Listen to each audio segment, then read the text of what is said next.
আসসালামু আলাইকুম। সকালে থেকে আমি হাফসা বলছি। সবাই কেমন আছে? আলহামদুলিল্লাহ আমিও ভালো এবং সুস্থ আছি। তো আরেকটা আজকে নতুন ব্লগ ভিডিও নিয়ে হাজির হলাম, সবার সাথে শেয়ার করব। আশা করি ভালো লাগবে। আর যদি ভালো লেগে থাকে অবশ্যই লাইক, শেয়ার, কমেন্ট করবেন। তো আজকে সকাল সকাল বাজার নিয়ে আসছে। তো এগুলো হচ্ছে নদীর মাছ। এখানে আছে বাইং মাছ, চুয়া মাছ, তারপর বেলে মাছ, চিংড়ি মাছ, মিশালো মাছ। তো আজকে যেহেতু তাজা তাজা মাছগুলো নিয়ে আসছে, তো আজকে শুধু মাছই রান্না করব, অন্য আর কিছু রান্না করব না। দেখা যায় ফ্রিজে রাখলে সেই স্বাদটা আর পাবো না, আজকে রান্না করলে যেই স্বাদটা পাবো।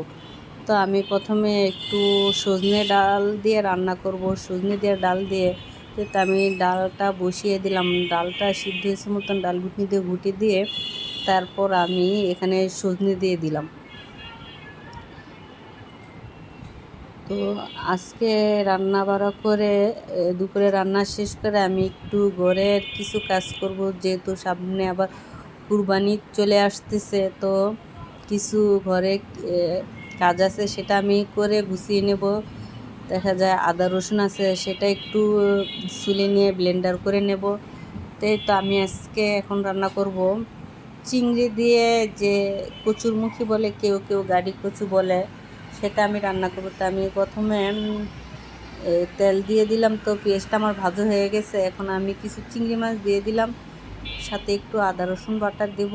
তো এটা ভাজা হলে আমি একটু পরিমাণ মতন পানি দিয়ে এখানে হলুদের গুঁড়া, মরিচের গুঁড়া, লবণ দিয়ে আমি মশলাটাকে কষিয়ে নেব।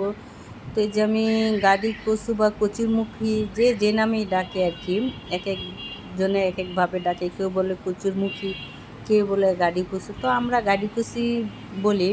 তো এটাকে আমি সিদ্ধ করে আগে পানিটা ফেলে দিয়েছি। দেখা যায় একটু সিদ্ধ করে পানিটা ফেলে দিলে যে রান্না করলে যে একটা পিছলে পিছলে ভাব, সেটা আর থাকে না। তো এটা আমি এখন এটা দিয়ে কচুরমুখিটা দিয়ে এখন এটাকে একটু কষিয়ে নেব ঢাকনা দিয়ে, ঢেকে দিয়ে। তো আমার কষানো হয়ে গেছে, এখন আমি এখানে ঝোলের জন্য পানি দিয়ে দেব। তো এই পর্যায়ে এসে যারা আমার ভিডিওতে লাইক দিতে ভুলে গেছে, অবশ্যই লাইক দিয়ে ভিডিওটা কন্টিনিউ করো। আর যদি ভালো লেগে থাকে অবশ্যই শেয়ার করে দিও এবং অন্যকে দেখার সুযোগ করে দিও। তো এটা আমি ঝোলের জন্য পানি দিয়ে দিলাম। তা আমি আবার একটু ঢাকনা দিয়ে কিছুক্ষণ ঢেকে দিয়ে তারপর নামিয়ে নেব। তো কে কীভাবে কচুরমুখী খাও অবশ্যই কমেন্ট করে জানাবে। তো আমার বড় ছেলে এই যে কচুরমুখী আর এই চিংড়ি মাছ দিয়ে রান্নাটা ভীষণ পছন্দ করে।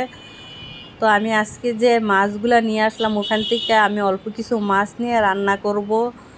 তো এটাকে তো আমি কেটে বেছে ধুয়ে নিছি, এখন রান্না বসিয়ে দেব।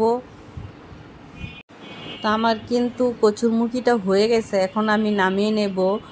তো এটা আমি চুলায় কড়াই বসিয়ে দিলাম, এখন তেল দিয়ে আমি ওই মাছটা একটু ভুনা করব। তা আমি যেহেতু আজকে মাছটা আনছি, ওইটার আমি ভাজবো না, আমি কষিয়ে রান্না করব। তা আমি প্রথমে পেঁয়াজ আর টমেটো একসাথেই দিয়ে দিলাম।